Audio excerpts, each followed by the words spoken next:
Both of these sink strainers are leaking. Let's replace them. And there's the mess we're looking at. Yes, my house is literally 100 years old, so expanding foam is a must. And there's leak number one. Ooh, that's nasty. You can see how they're kind of rusted and corroded. I can't see the leak right away here, but we're gonna go ahead and do it. Maybe that's it right there, I don't know. For this repair, we're gonna need 3 items: a tub of this plumber's putty and 2 of these glacier-based sink strainers. I will put links for these in the description below. We're gonna need a really good pair of channel locks. Also, a bowl down below to catch your water.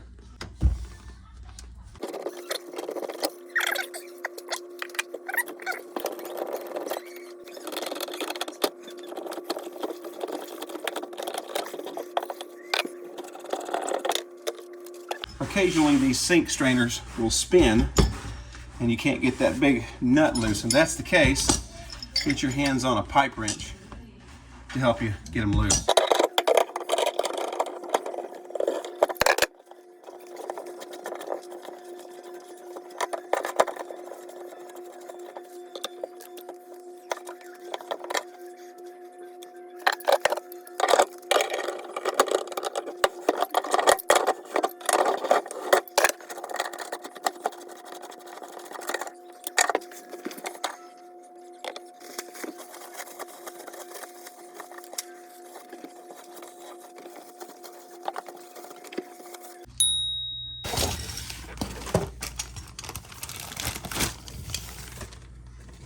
And these brand new strainers look a little bit different on the bottom. You have 3 wing bolts here that you loosen, and you can actually just unthread. Let's go ahead and take this apart so you can see what I'm talking about. So you have this part here, and that's what holds your drain pipe on. Make sure you don't lose that little seal right there. And then these little wing bolts here, you loosen these up, and this whole apparatus actually spins loose here on the bottom. All right, and then you have the ring, and then you have a rubber seal that goes on top of that. But it's very important that you prep this surface here with the putty that you bought earlier, okay? So the plumber's putty goes around the bottom of this edge here. So you just take little pinches of the putty and you apply it all around the bottom edge.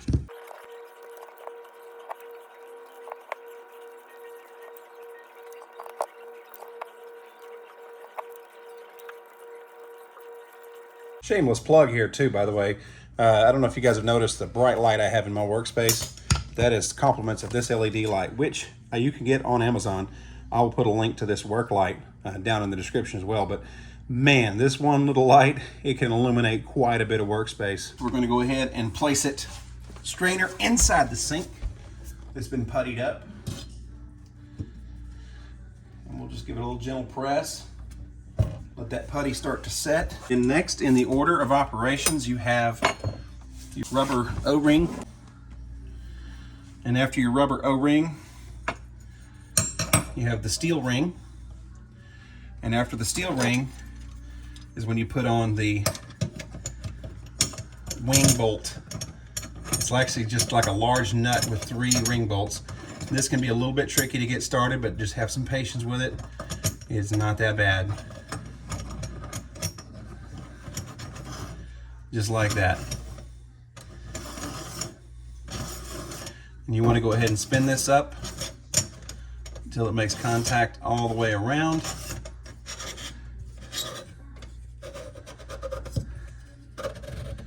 And once you have that contact all the way around, then you can begin to tighten up those wing bolts.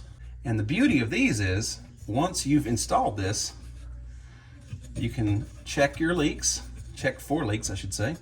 And if you have leaks, you just tighten the wing bolt in the spot where it's leaking.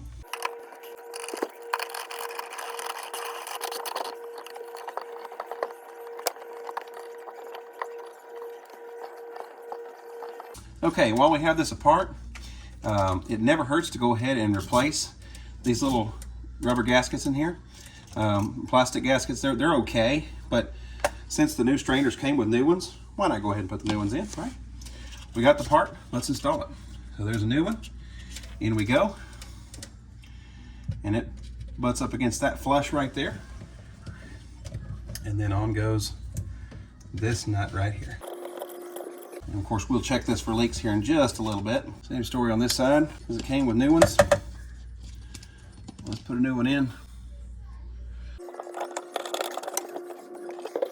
All right, and last but not least, let's make sure our gaskets are in there and reinstall our P-traps.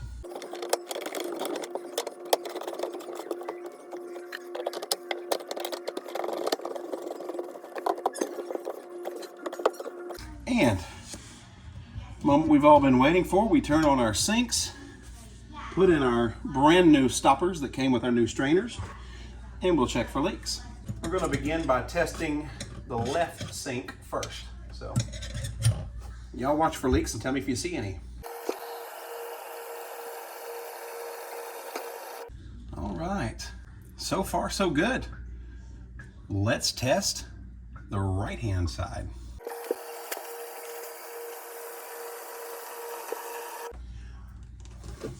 All right, I don't see any leaks. So now let's test the P-traps by popping open both of those stoppers and seeing if we see water drip on either of these P-traps. We're pulling the plug on the left.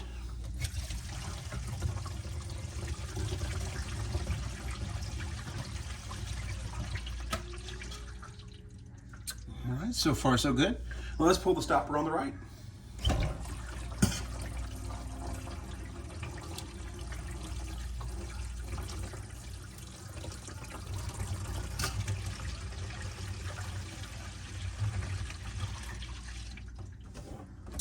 Folks, I'd call that a good repair. Hey, if you like this video and you'd like to see more like it, do me a favor, subscribe to Grub and Gas. Also give us a thumbs up on this video and comment what you think I could have done better. I'm always looking for ways for continuous improvement. Thank you guys for being here. And as always, y'all have a blessed day.